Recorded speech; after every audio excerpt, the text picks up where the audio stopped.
खबर आ रही है महाराष्ट्र से कि वहां शिवसेना और बीजेपी की जो बैठक हुई उसमें बरकरार है विवाद, क्योंकि शिवसेना ने एक और फॉर्मूला दिया है, नया ऑफर दिया है।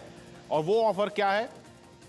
110 सीटों का ऑफर बीजेपी को, कि बीजेपी सिर्फ 110 सीटों पर लड़े और शिवसेना 160 सीटों पर लड़े और बाकी 18 सीटें दूसरे सहयोगी हैं, छोटे दल हैं, उनको लड़ने के लिए दी जाएं। विकास भदौरिया हमारे साथ जुड़ रहे हैं, एबीपी न्यूज संवाददाता। विकास, ये तो पिछले वाले ऑफर से भी कम नहीं है।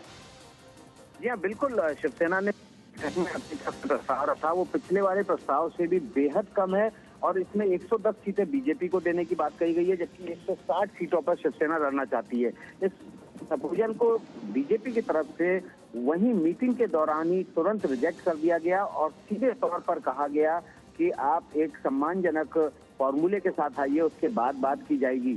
शिवसेना चाहती थी कि पहले उन सीटों की बातचीत हो जाए जो कि बीजेपी और शिवसेना आपस में चेंज करना चाहती हैं, लेकिन बीजेपी की तरफ से साफ कर दिया गया कि पहले सीट शेयरिंग फॉर्मूला डिस्कस किया जाएगा और उसी के बाद फिर सीटों के एक्सचेंजमेंट पर बात होगी। शिवसेना की तरफ से ये भी बताया गया, हमें शिवसेना के सूत्र बता रहे हैं कि शिवसेना चाहती है कि इस मामले में उद्धव ठाकरे और प्रधानमंत्री नरेंद्र मोदी खुद बात करें। हालांकि बीजेपी लीडर्स की तरफ से इस मांग को तुरंत ही वहां पर नकार दिया गया और कहा गया कि ये चूंकि एक राज्य का मसला है, राज्य में विधानसभा चुनाव हो रहे हैं, ऐसी सूरत में प्रधानमंत्री इस मामले में इंटरवीन करें, ये संभव नहीं है। और मीटिंग इसी वायदे के साथ शिवसेना की तरफ से खत्म हुई कि वो उद्धव ठाकरे से बात करके बीजेपी को एक माकूल समय में माकूल जवाब देंगे।